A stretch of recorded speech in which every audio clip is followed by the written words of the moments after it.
अपनी पीड़ा के लिए संसार को दोष मत देना। अपने मन को समझाओ, तुम्हारे मन का परिवर्तन ही तुम्हारे दुखों का अंत है। ये सुनने में जितना अच्छा लगता है, इसको इंप्लीमेंट करने में इतनी ही प्रॉब्लम्स होती है। एक लाइफ टाइम नहीं, मल्टीपल लाइफ टाइम, बार बार लगातार हम ऐसी सिचुएशन को फेस करते रहेंगे जो हमें अनकंफर्टेबल करती है। और अगर नहीं सीखे तो यूं समझ लीजिए ये उस क्लासरूम की तरह है जहां पर आपको उसी एग्जाम को पास करने के लिए वापस बैठना होगा, और तब तक बैठना होगा जब तक आप इस एग्जाम को पास नहीं करोगे। हमारे चैनल प्रज्ञा में आप सभी का स्वागत है। श्रीमद् भगवद गीता की जो सार है, समरी है, जो हम नरेट करते हैं और आप सुनते हो, it is like going to a medicine shop. आप सिर्फ एक केमिस्ट की दुकान में जाकर ना दवाई ऑर्डर करने से नहीं होता, आपको उस दवाई को खाना होगा, रेगुलरली अपने शरीर को मॉनिटर करना होगा। तो श्रीमद् भगवद गीता की टीचिंग्स भी कुछ ऐसी है कि सिर्फ सुनने से बात नहीं बनती, सुनते सुनते आपको इन तथ्यों को थोड़ा सा इन्वेस्टिगेट करके अपनी जिंदगी में इंप्लीमेंट भी करना होगा। मैंने इन्वेस्टिगेट वर्ड इसलिए यूज किया क्योंकि आपका जो चित्त है और आपकी जो इंटेलिजेंस है, इट शुड क्वेश्चन। और जब सवाल करोगे तभी तो आपको जवाब भी मिलेगा। Welcome to episode number 88। यह है नया चैप्टर, यानी चैप्टर 15, पुरुषोत्तम योग।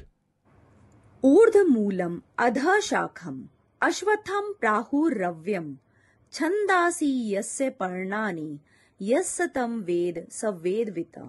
भगवान श्री कृष्ण ने कहा, हे अर्जुन, सभी पेड़ों की जड़ें नीचे और शाखाएं ऊपर की ओर होती है, लेकिन यह संसार का वृक्ष बड़ा विचित्र वृक्ष है। इसका मूल ऊपर और शाखाएं नीचे की ओर है। जहां जाने पर मनुष्य संसार में नहीं आता, ऐसा भगवान का परमधाम ही संसार से ऊपर यानी सर्वोपरि है। इस संसार वृक्ष की प्रधान शाखा यानी तना ब्रह्मा जी है, क्योंकि संसार वृक्ष की उत्पत्ति के समय सबसे पहले ब्रह्मा जी का उद्भव यानी एक्सपीरियंस होता है। इस कारण ब्रह्मा जी ही इसकी प्रधान शाखा है। ब्रह्मलोक भगवत धाम की अपेक्षा नीचे है। वृक्ष में मूल ही प्रधान होता है, ऐसे ही इस संसार रूपी वृक्ष में परमात्मा ही प्रधान है। जिस प्रकार पेड़ की जड़ों से टने, शाखाएं और कापलें निकलती हैं, ठीक उसी प्रकार परमात्मा से ही इस संसार की उत्पत्ति हुई है। वेद, पुराण, उपनिषद इस संसार वृक्ष के पत्ते हैं। वृक्ष के मूल से तना, तना से शाखाएं और शाखाओं से कोपले फूटती है, और कोपलों से शाखाएं जो है वो और आगे बढ़ती जाती है। इस संसार वृक्ष में विषय चिंतन ही कोपले हैं। विषय चिंतन तीनों गुणों से होता है, यानी सत, तमस और रजस। जिस प्रकार गुण रूप जल से संसार वृक्ष की शाखाएं बढ़ती है, उसी प्रकार गुण रूप जल से विषय रूप कौपले भी बढ़ती हैं। जैसे जैसे ये कौपले दिखती हैं, उनमें व्याप्त जल आपको नहीं दिखता। ऐसे ही शब्दादि विषय जो दिखते हैं, पर उनमें गुण आपको नहीं दिखता। मनुष्य योनि के लिए कर्मों का फल इस जन्म में तथा मरने के बाद भी अवश्य आपको भोगना पड़ता है। यह नियम है संसार का कि जहां से बंधन होता है वहीं से छुटकारा भी होता है। जैसे रस्सी की गांठ जहां लगी है वहीं पर जाकर वो खुलती भी है। मनुष्य योनि यानी ह्यूमन बर्थ में व्यक्ति अच्छे और बुरे कर्मों से बंध जाता है। अतः मनुष्य योनि में ही वो मुक्ति भी पा सकता है। यदि कोई व्यक्ति किसी बहुत बड़े प्रदर्शनी से अलग अलग तरह की चीजों को देखकर वो मुग्ध होकर घूमता रहे, तो वो उस प्रदर्शनी का आदि अंत नहीं जान सकता। इस प्रदर्शनी से बाहर निकलने पर ही वो उसके आदि और अंत को समझ सकता है, यानी एक्सपीरियंस कर सकता है। इसी तरह संसार से संबंध मानकर भोग विलास में डूबे लोग भी इस संसार का आदि अंत कभी नहीं जान पाते। लेकिन संसार से अपना माना हुआ संबंध जिस वक्त आप उसको छोड़ते हो, उसका हमारे लिए वो अंत हो जाता है और हम वास्तविक स्वरूप अथवा परमात्मा में स्थित हो जाते हैं।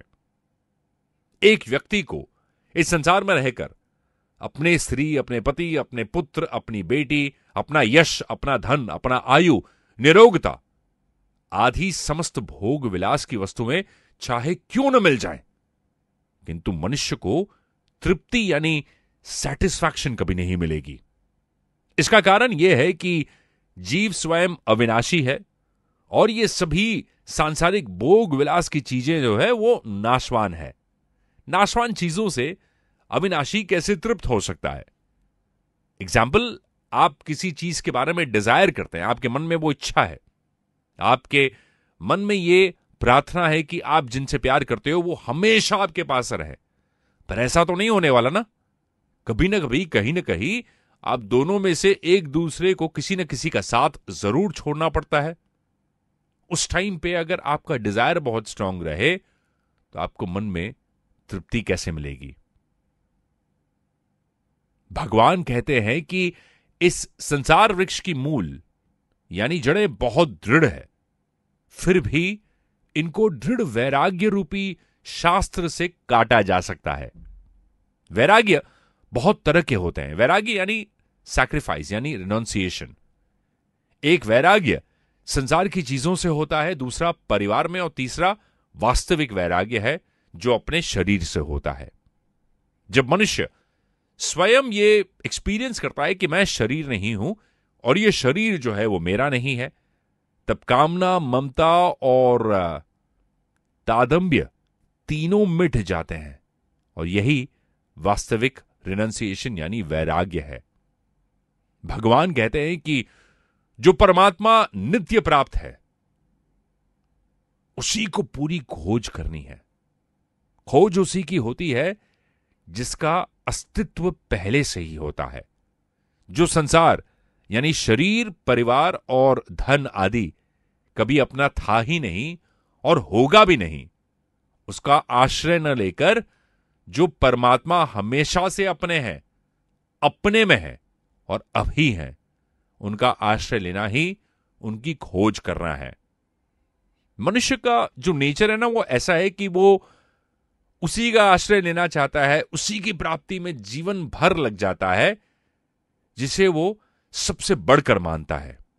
वो चाहे रुपए पैसे हो, चाहे ऐशो आराम की चीजें हो, वो उन्हें पाकर अपने आप को धनी और सुखी मानता है। मनुष्य को विनाशी संसार का आश्रय न लेकर अविनाशी यानी इन्फिनाइट रियलिटी को ही अपना आश्रय बना लेना चाहिए। चलिए एक छोटी सी कहानी सुनाता हूं। एक बहुत ही प्रसिद्ध महात्मा थे। उनके पास रोज ही बड़ी संख्या में लोग उनसे मिलने आते थे। तो एक बार एक बहुत ही अमीर बिजनेसमैन यानी व्यापारी उनके पास पहुंचा।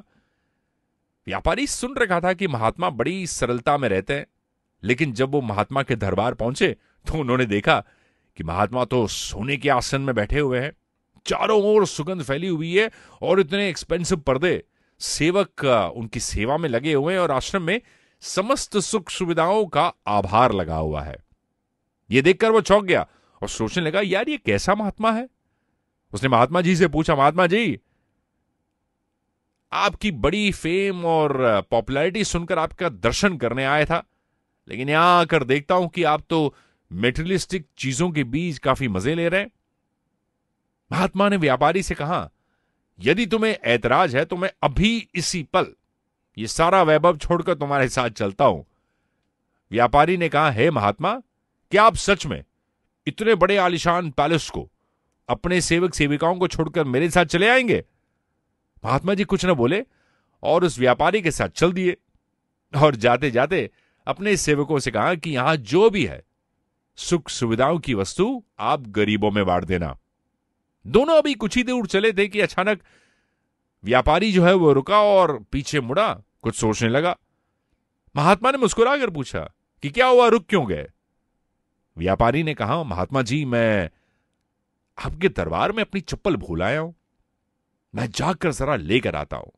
इतनी दूर मैं नंगे पांव तो नहीं चल पाऊंगा। महात्मा जी हंसते हुए बोले, बस यही फर्क है तुम में और मुझ में। मैं सभी भौतिक सुविधाओं का उपयोग करते हुए भी उससे बनता नहीं हूं। मेरे लिए संसार के समस्त पदार्थ शून्य है, वे मेरे बंधन का कारण कभी नहीं बन सकते। यही मेरे महात्मा होने का प्रमाण है। मैं जब चाहूं उन्हें छोड़ सकता हूं, और तुम एक साधारण मनुष्य इतने अमीर होकर भी चप्पल के बंधन से मुक्त नहीं हो पा रहे हो, तो फिर इस संसार के रिश्ते नाते, धन संपदा, उससे कैसे मुक्त हो पाओगे?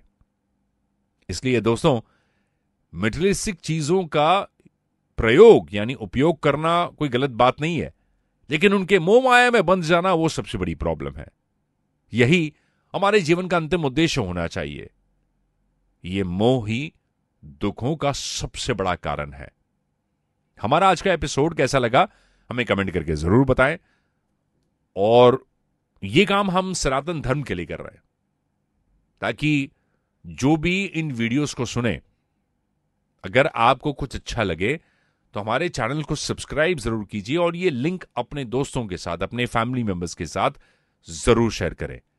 ज्यादा से ज्यादा लोगों तक अगर धर्म की बातें पहुंचे तो हमें अच्छा लगेगा। आगे महादेव की मर्जी।